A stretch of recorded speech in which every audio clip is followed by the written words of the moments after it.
एक बार की बात है, टूनी चिड़िया अपने पति टुन्नू के साथ एक जंगल में रहा करती थी। बेचारे दोनों बहुत गरीब थे। अपने घर का खर्चा भी वो सही से नहीं कर पाते थे। टुन्नू जी, मुझे बहुत तेज भूख लगी है और घर में खाने को कुछ भी नहीं है। और आज शाम को दशहरा भी है। आज हमारे पास अगर पैसे होते तो हम दशहरा देखने जरूर जाते। रावण कैसे फूंकता है वो भी हम जरूर देख कर आते। और जो रावण को फूंकता है उसको तो बहुत सारे उपहार मिलते हैं। काश के तुम भी रावण को फूंक पाते, फिर तुम्हें भी उपहार मिलते। अरे टूनी चिड़िया, हमारी ऐसी किस्मत कहाँ है कि हम रावण को फूके। वो तो कालू कौवा ही फूंकता है हर साल, और वो ही सारे उपहार ले जाता है। और वहीं दूसरी तरफ कालू कौवा शाम की पूरी तैयारी में था। चलो, आखिरकार दशहरा भी आ ही गई।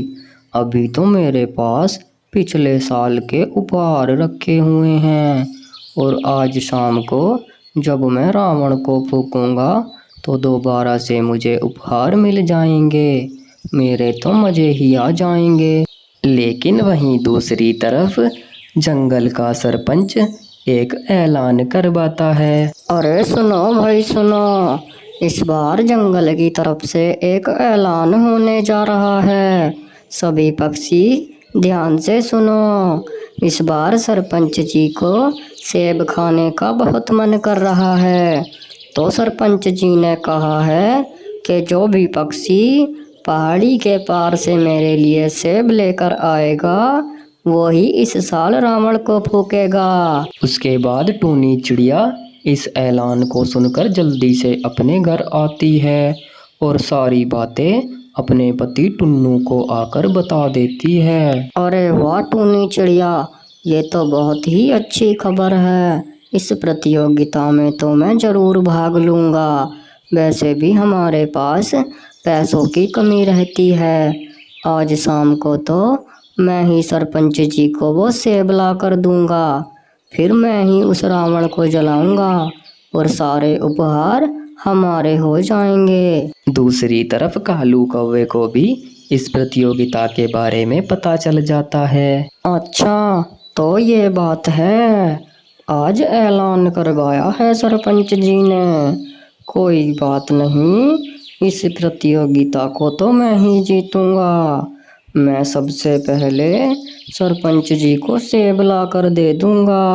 फिर तो सरपंच जी हर साल की तरह मुझे ही रावण फूकने का मौका देंगे। फिर थोड़ी देर बाद कालू कौवा अपने घर से प्रतियोगिता के लिए उड़ जाता है और दूसरी तरफ टूनी चिड़िया का पति भी प्रतियोगिता के लिए उड़ जाता है। इधर टूनी चिड़िया अपने पति के जीतने का इंतजार करने लगती है। अरे, सरपंच जी ने सेब को कहा था या फिर केले को कहा था, मैं तो भूल ही गया। चलो कोई बात नहीं, थोड़ी देर बैठकर सोच लेता हूँ। मैं तो वैसे भी सबसे आगे चल रहा हूँ। लेकिन टुन्नू चिड़ा इसी मौके का फायदा उठाकर कालू से पहले सेब के पेड़ पर पहुंच जाता है। अरे वाह, कितने लाल लाल सेब लगे हुए हैं इस पेड़ पर। जल्दी से इनको तोड़ लेता हूँ और सरपंच जी को जल्दी से ले जाकर दे दूंगा। इधर सरपंच जी भी पक्षियों के आने का इंतजार कर रहे थे कि कौन पहले आए और किसको मैं विजयी बनाऊं। और दूसरी तरफ टूनी चिड़िया भी अपने पति का इंतजार कर रही थी। हे मेरे राम जी, बस इस बार मेरे पति जीत जाएं, फिर रावण को हम ही फूकेंगे और हमारे घर की तंगी भी दूर हो जाएगी, पैसों की दिक्कत भी दूर हो जाएगी और खर्चा भी चल जाएगा। और फिर इधर टुन्नू चिड़ा ही सबसे पहले सरपंच जी को वो सेब लाकर दे देता है। अरे वाह टुन्नू चिड़ा, तुमने तो कमाल कर दिया। इस प्रतियोगिता के विजेता तो अब तुम ही बनोगे।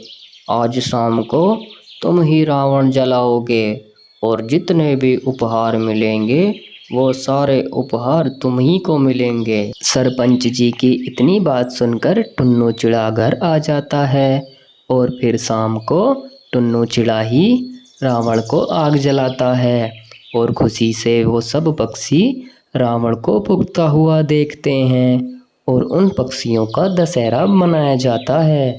रावण को फूंकने के बाद जितने भी उपहार मिले थे वो सारे उपहार टूनी चिड़िया और उसका पति अपने घर लेकर आ जाते हैं। एक बार की बात है, टूनी चिड़िया अपने पति टुन्नू के साथ एक जंगल में रहा करती थी और टूनी चिड़िया का पति टुन्नू बहुत ही ज़्यादा आलसी था।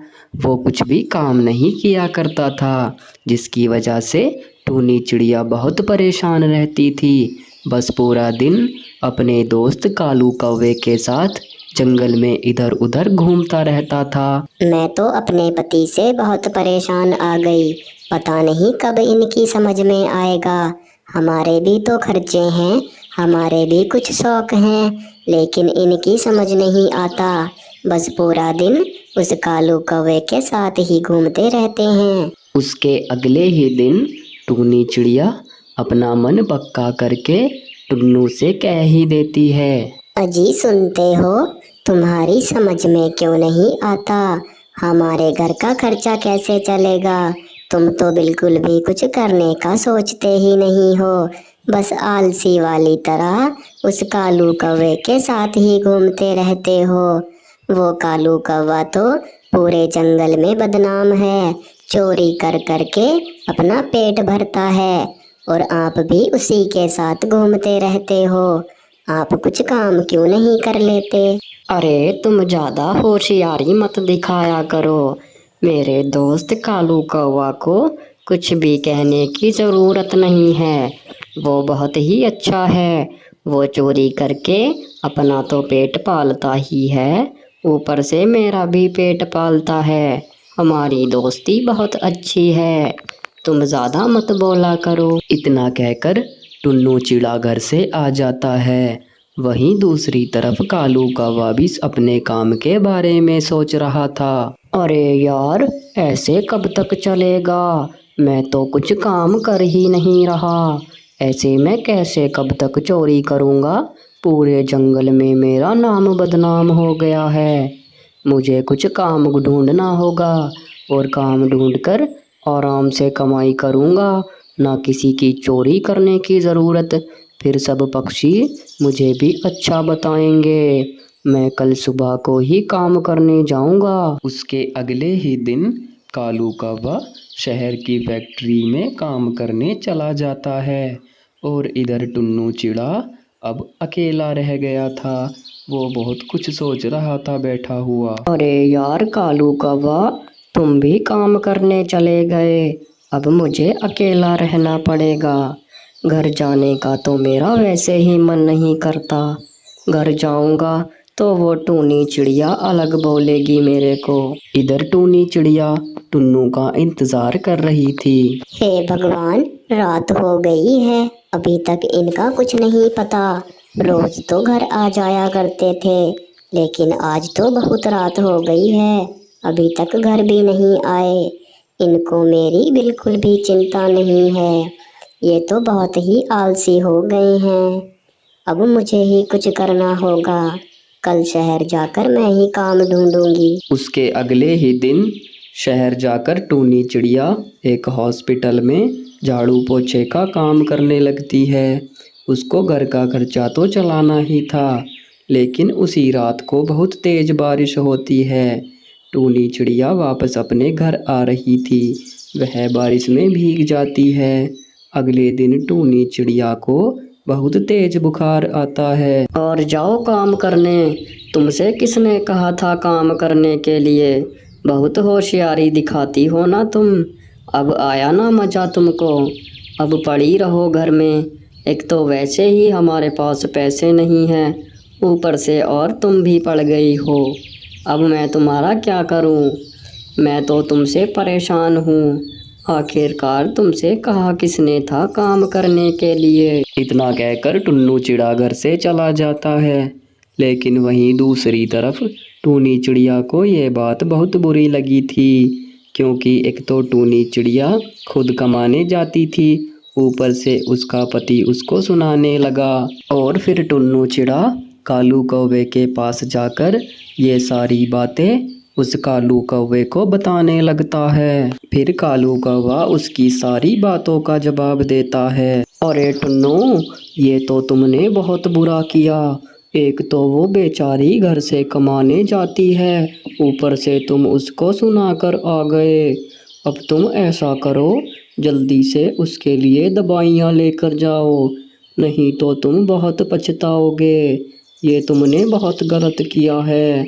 अब मैं काम पर जाने लगा हूँ, तो अब मुझे थोड़ी थोड़ी अक्ल भी आने लगी है। उसके बाद टुन्नू चिड़ा अपनी पत्नी टूनी के लिए दवाइयाँ लेकर जाता है और उसको दवाइयाँ खिला देता है। ये सब कुछ देखकर टूनी चिड़िया को बहुत खुशी होती है। उसके अगले ही दिन टूनी चिड़िया की तबीयत ठीक हो जाती है। टूनी चिड़िया, मुझे माफ़ कर दो, मुझे तुम्हें ऐसा उल्टा सीधा नहीं कहना चाहिए था। अब कल से मैं काम पर जाऊंगा, तुम्हें जाने की कोई ज़रूरत नहीं है। मैं घर का सारा खर्चा संभाल लूँगा। अब तुम घर पर आराम से रहना। उसके बाद टुन्नू चिड़ा अगले ही दिन शहर की फैक्ट्री में काम करने पहुंच जाता है।